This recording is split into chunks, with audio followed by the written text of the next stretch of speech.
Ok, donc effectivement, on est dans ce groupe avec l'Ouganda, la Tanzanie, le Niger. On retrouve le Niger. Euh,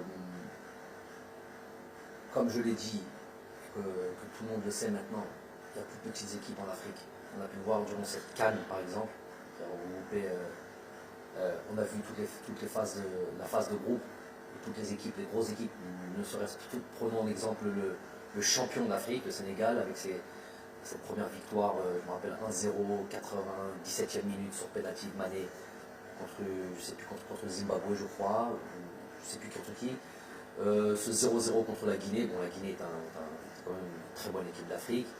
Ce 0-0, je crois, contre le Malawi ou contre le troisième match. Bref, tout le monde sait la difficulté des matchs africains, le niveau des joueurs africains. Pour le coup, ça c'est quelque chose de positif qui est là. Est-ce que c'est dû à l'exode de ces joueurs-là qui vont jouer dans notre continent, notamment le continent européen? Est-ce que c'est ça? Est-ce que c'est la formation? Je sais qu'il y a beaucoup de pays qui travaillent à la formation, le Sénégal, le Mali, c'est des pays où ça forme, d'autres pays aussi, Sud-Afrique, l'Afrique du Sud, donc c'est aussi dû à ça. Donc le joueur africain est maintenant quasiment complet, même dans les petites, entre guillemets, les petites nations du football africain. Donc ça, il n'y a pas de doute là-dessus.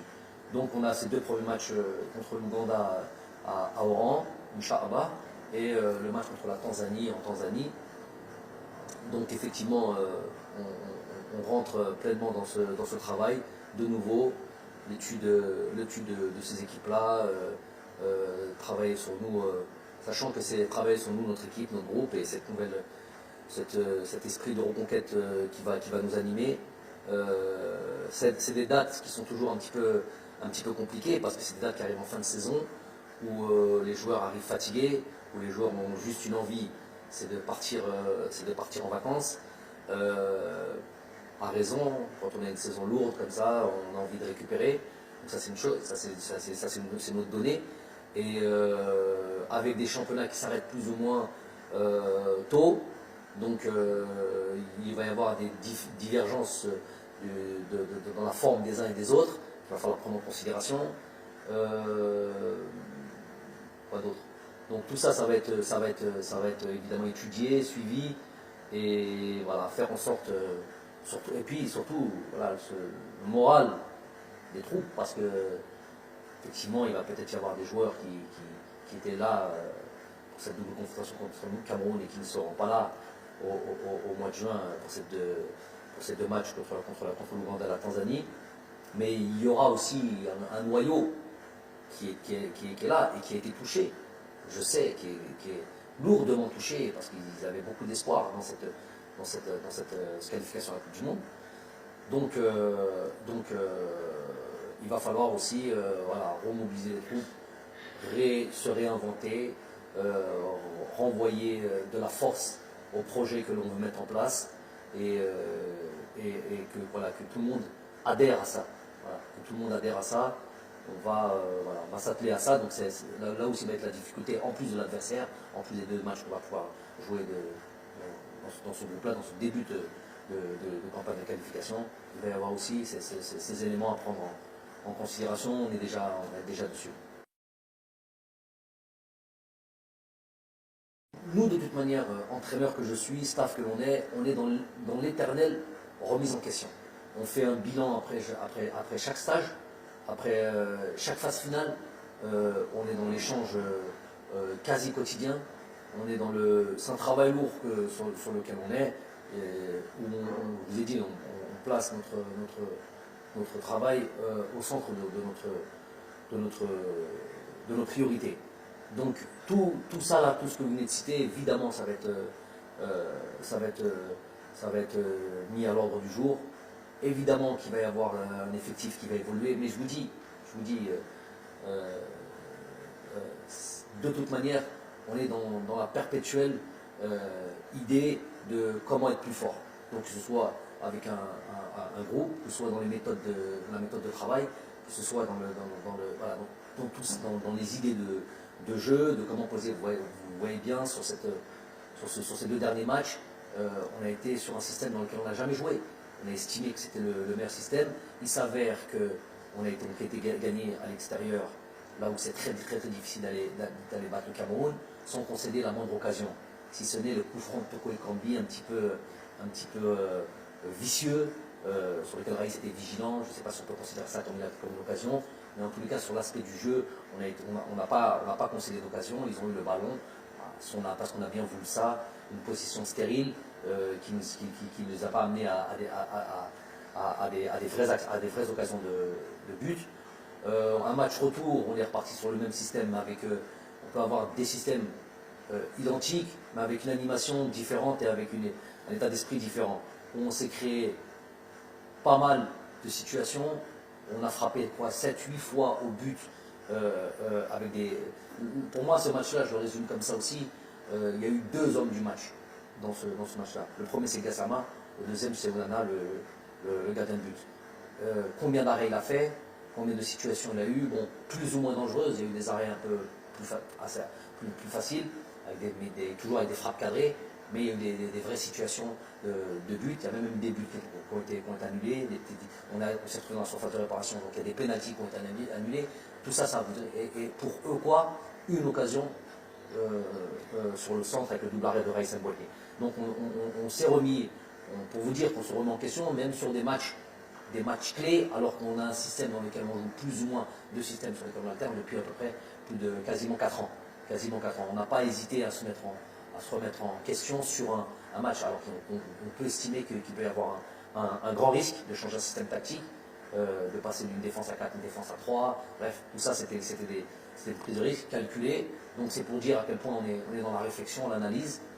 Il y aura, ça sera perpétuel, ça sera un truc. Il va y avoir l'avènement normalement de joueurs qui vont devoir faire comme l'ont fait à leur temps Youssef Blaili, Bagdad Bounedjah, Jamel Belamri, Youssef Attal, Ismail Benasser. Quand on arrive en sélection, Ismail Benasser, il ne faut jamais l'oublier, il avait 0 match en équipe nationale.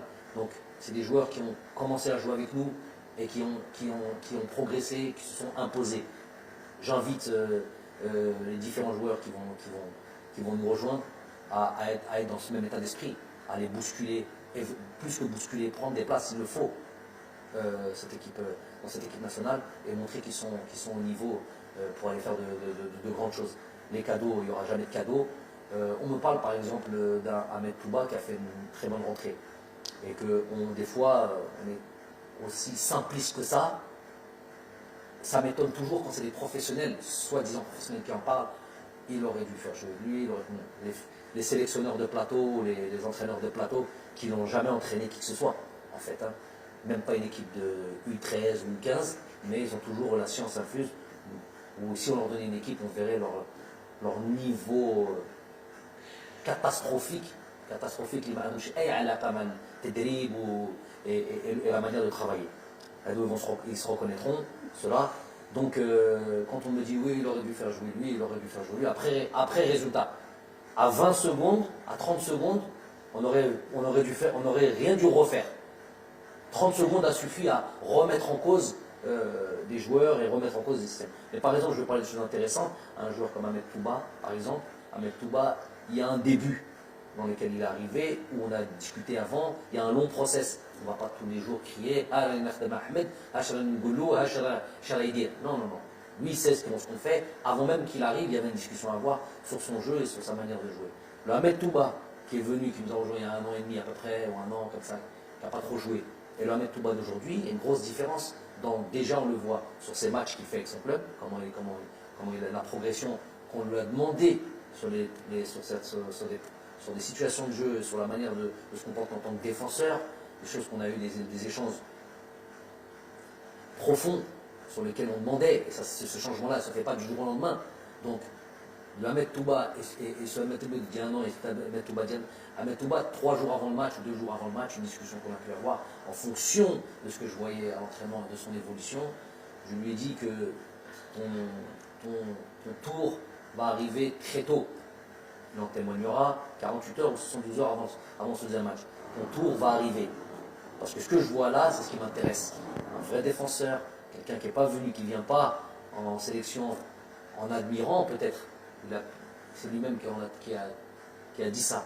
Une forme de timidité, une forme de, et qui ne lui permettait pas de jouer le jeu que l'on demande. Et lui-même on était à réaliser ça. Et le Touba qui est venu lors du dernier stage, incisif, vrai défenseur, dans l'âme, qui n'est pas là en tant que spectateur, j'ai vu l'évolution. Je dis donc, prépare-toi, quand on viendra, si ce n'est pas ce match-là, tout de suite après le prochain stage, donc le mois de juin, tu seras directement concerné. Donc on a eu cette discussion-là. Il s'avère qu'il est rentré, il a fait la rentrée qu'il a fait. Mais peut-être que si tout le monde l'avait fait rentrer plus tôt dans d'autres matchs, on aurait crié c'est quoi ce joueur-là, il n'est pas apte à jouer en équipe nationale. Donc les choses, elles viennent avec le temps. C'est pas, il a joué 20 minutes, il a bien joué, oh il aurait dû jouer les 2 heures auparavant. C'est plus que ça, c'est un calcul et un travail qui est plus élaboré que ça. C'est un exemple, mais il y en a d'autres comme ça.